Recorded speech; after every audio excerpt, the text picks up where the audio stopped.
All right, welcome everybody to the 6th Annual Wellness Challenge. Thank you for those who came out and got your steps in on your way here. A beautiful day to come for a walk. I'd like to welcome Kathy Knox from the Saskatchewan Health Authority. That's taken a little while to switch that over from Cypress Health. And also hello to the viewers. So a couple things, you know there's a few changes with the Wellness Challenge. Hopefully you've seen all the material from your team captains. If not, we have some here too. Plus it's on the city website. Now I know the city website is not always the easiest to maneuver through, so to the team captains I sent a link that would directly take you to the Wellness Challenge page. For the Lunch and Learn sessions, we'll have 4 weeks here at Lieutenant Colonel Clifton on Thursdays, 12:15 to 12:45. Kathy, also you're going to do the 1st and the 4th, but on the 2nd and 3rd, Anna will be here, who is also a dietitian from Saskatchewan Health Authority. So they're going to be sharing some nutrition information with us. And of course, you get 5 points for either attending or watching, and it's all based on honesty. I'm not going to police it. The other thing is about the video. It will be put up. As soon as I finish, I will upload it. I have to send it over for Michael to get on YouTube. So by Friday afternoon. So I know you're here, but if you want to share with colleagues, by Friday afternoon, it'll be on the city website. It's under the tab called Lunch and Learn Sessions and Videos. There will be a link for each week as we go along. Okay, so that's about it. I'm going to pass it over to Kathy. At any time, if you have questions, please ask those questions. I'll turn my video camera over. And Kathy also, oh yeah, I won't turn the video camera to you. And maybe Kathy, if you could just repeat the questions so our viewers at home can also hear it. All right, so have fun. And here is Kathy with nutrition. Thank you, Val. So welcome everybody. Most of the faces actually I recognize from before, so I'm glad you're back again this year. Today I'm mainly just going to talk about the challenges, because we did change things up this year in terms of the nutritional challenges, as you may have noticed. So the previous years we've been keeping track of the number of servings from different food groups and monitoring those. Last year the Lunch and Learns were a lot about behaviors and mindful eating and stuff. So this year we're doing some more nutrition focused topics, one mindful eating session, and today I'm going to just go through those challenges so that everybody has in case people are wondering why did they choose those things. So just to give you a little bit of background on that. And if you've had a look at the nutrition information that's on the website, as Val mentioned, then you would if you've read through that, then you will get an idea of why we've got why we changed the challenges.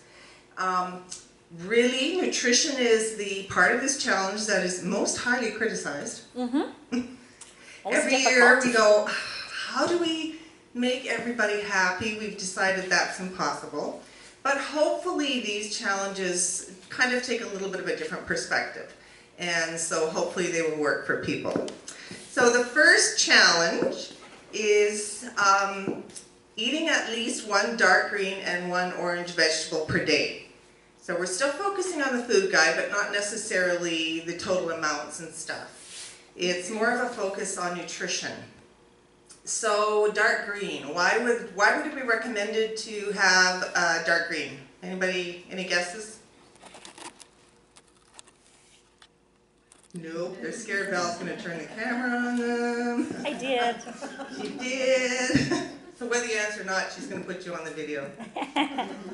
Dark green vegetables are much higher in folate than a lot of other vegetables and other nutrients as well. For some reason, the darker colors seem to be more nutritious. Dark orange vegetables and fruits are higher in what we call beta-carotenoids, and they are converted to vitamin A in the body.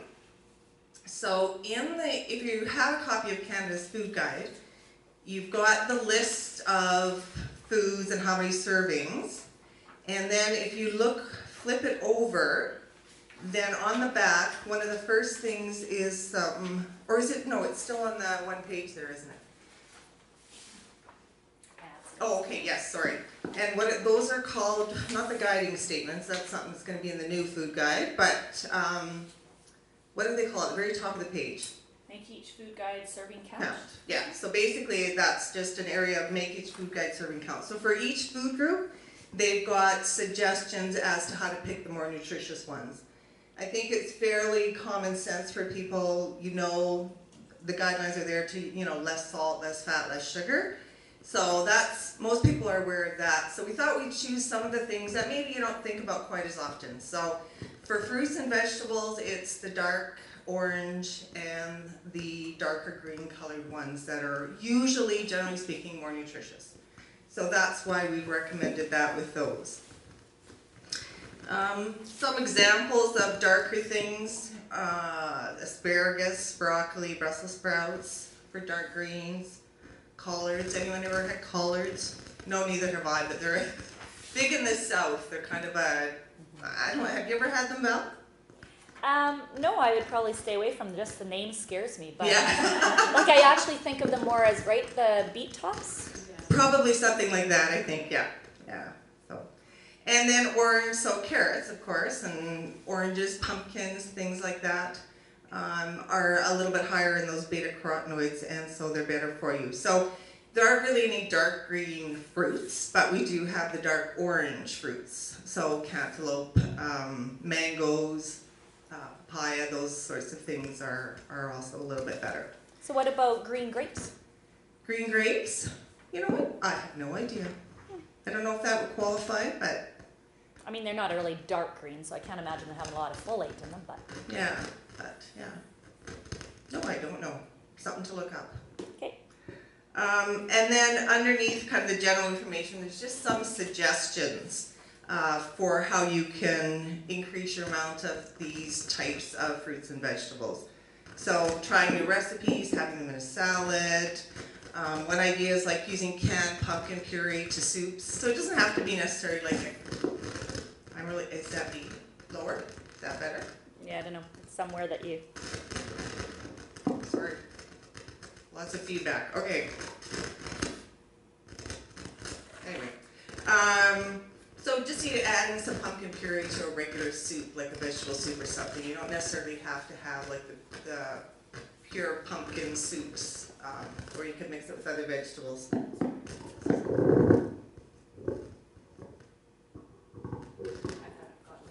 Okay. Maybe I moved too much, I don't know. I'm trying to hold it still. Okay, well, we'll just, hopefully it's okay on the video. So lots of ideas there. Then moving on to the next food group, so grain products. And this one's a little bit more straightforward, or what people often think of, and that is to eat the whole grains. So what we're suggesting is to make sure you have 3 servings of whole grains a day. So you may eat more. It's not like we're saying you can't have more, but at least having at least 3 of the whole grains. So whole grains, they contain the outer layer of the grain, and that is called the outer bran. And so that's good sources of B vitamins, minerals like magnesium, iron, and zinc, some phytochemicals and stuff.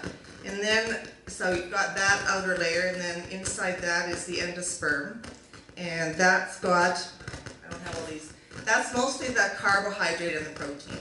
And the inner germ layer is the B vitamins, got some good fats in there, and vitamin E, minerals, phytochemicals. So each part of the grain has something a little bit different to give you. So as a whole grain, it's more nutritious. It's got everything there. So white, say for example, white flour is not going to have... We could turn it off, but I'm guessing everybody at home is not going to hear. Yeah. Okay, well, we'll do this one and then we'll play afterwards and figure it out. Okay, so the white is just the endosperm. So that middle part, the bran's removed and the wheat germ is also taken out. And so those are kind of quite nutritious parts. They add the B vitamins back, and they will add some of the iron back and add some of those nutrients back, but not everything. And they don't generally add the fiber back. And if they do add fiber, like you've probably seen white bread that says it's enriched with fiber, it's a different type of fiber. It's not a bran type fiber that's going to help with your bowels. It's more of a soluble type fiber. That does provide some health benefits, but not as much as the other type of bran. So, and when you're looking on labels, there's lots of different types of whole grains. So if you're looking on a label, you want the first ingredient to be whole grain something. So whether it's wheat or things, buckwheat or oats, it should say whole grain, so that you know it's got the whole grain there. If it just says whole wheat flour or whole, if it doesn't say the whole grain, then it may not have, say, the bran, or it may not have the germ in it. They may have removed just part of it. So you want it to say whole grain. So one of the first two ingredients for sure. I found that interesting because I specifically read all ingredients to make sure I had whole grain. And I am shocked. For example, at one store, it was 100% whole wheat bread, is what it was called. But when I looked at the list, it was not. It had, the first ingredient was whole flour. Okay. But I don't believe whole flour is the same as whole wheat. Or whole grain. No. So it's interesting, especially when you say they market it as 100%. You're like, woohoo! But even the color, I could kind of like, yeah, that's interesting. So it took quite a while. And crackers was another one. I went through the entire cracker section because I eat crackers every day with avocado. Mm-hmm. And my multigrain wheat thins, no, it's whole flour. Like I went through tons of them, and it took me quite some time. And the one I did find was Breton Minis. Was called whole grain flour. So I was like, okay, that's the closest I can get. Yeah. But Yeah, I don't know if you guys have other ones that either you found it that way or you do have, because I found crackers difficult. And then the breads, the biggest ones that I could find lots of whole grain, and they even listed it whole grain with germ, was the Dempsters, where it's like 12 grain Alpine, quinoa, like there's a whole bunch of them. Yeah. But. Yeah, so it's a little confusing. As soon as we make recommendations, kind of with Canada's Food Guide or Health Canada or as a group of dietitians, the manufacturers adapt their products so that they'll fit under the criteria, but they may not necessarily be better. So that's why it's always good to check those labels and see what you're doing. Okay. So any questions about grain products? Again, there's a list of ideas using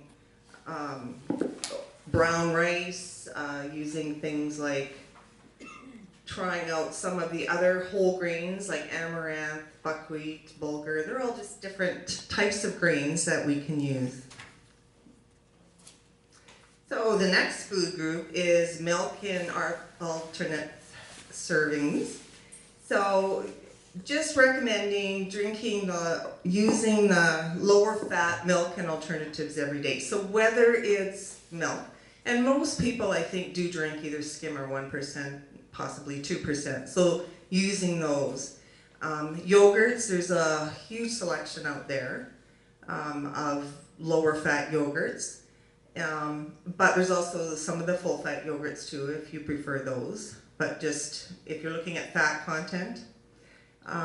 Cheeses are probably the hardest thing to get a nice low-fat cheese product. So try different ones and see if you like them if you want to. Or another option with those is buying the sharper cheeses so you don't need as much. Something that's got a little more flavor.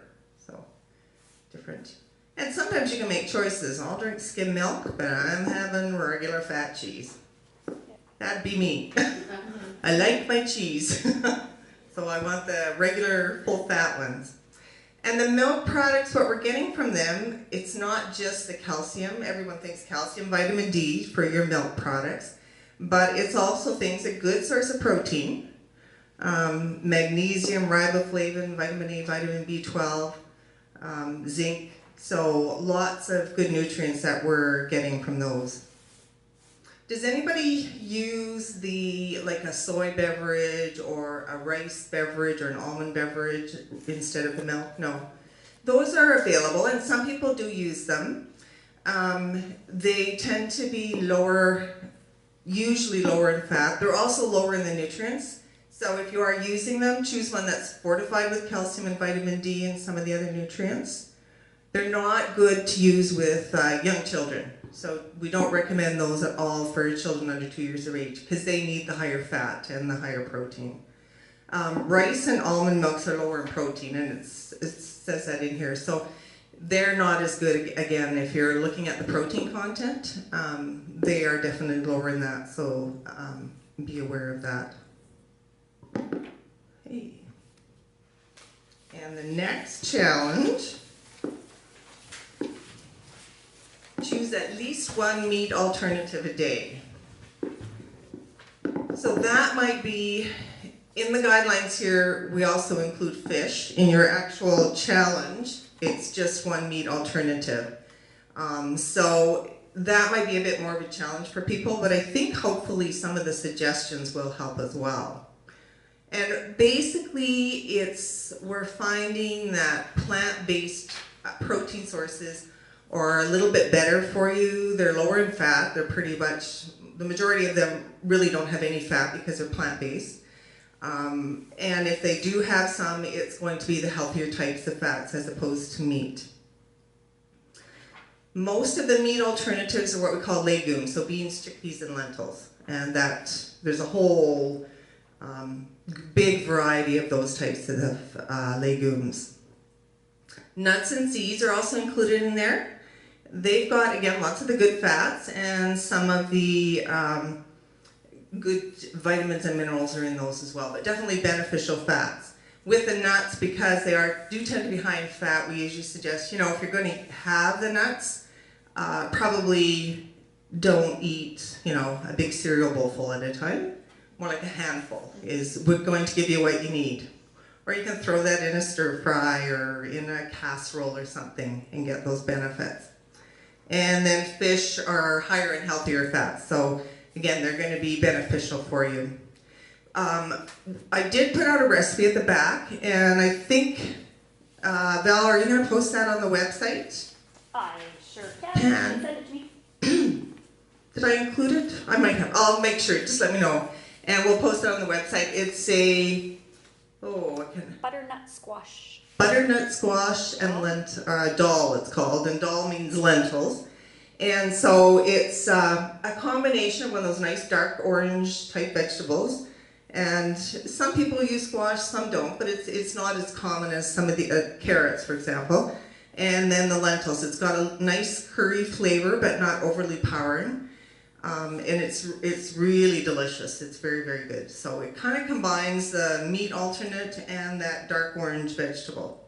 So I thought that might be a good recipe to include. Right. I will include it. Yeah, so try that out. It's a good one. The last nutrition challenge we had this year is to enjoy at least one technology-free meal per day. And it may seem kind of an odd thing in terms of nutrition, but we do know research is showing that because technology is so handy now, most people have a phone, they're on that quite a bit. It does affect, if you're watching TV, playing on the computer, playing on your phone while you're eating, you tend to eat more. You're not as careful with what you eat. You don't feel as satisfied because you're not really thinking about what you're eating, and so you're just kind of mindlessly eating. So that can make a big difference. You tend to overeat. So it's any kind of technology. So what we've just given is a few suggestions, which are, talk to people instead of talking on your phone. If there's people around that you're with, or even if you're by yourself, you can just kind of take that time to think about stuff and concentrate on what you're eating. Just enjoy your food.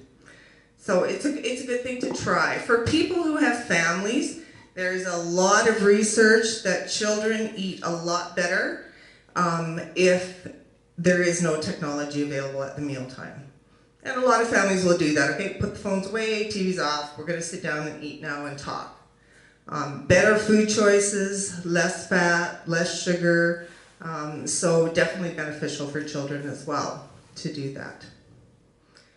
So that's kind of the challenges we chose for this year. We're still continuing with the 6 cups of water a day, which has been ongoing for quite a while as part of the nutrition component. But otherwise, these new challenges. So does anyone here have any questions about those? Or she's putting the camera on you anyway. Yeah. So. No. Good. Well, thank you very much for coming. Hopefully we'll see some of you in the next few weeks and maybe more people. And yeah, so enjoy the rest of your day. Thank you very much, Kathy.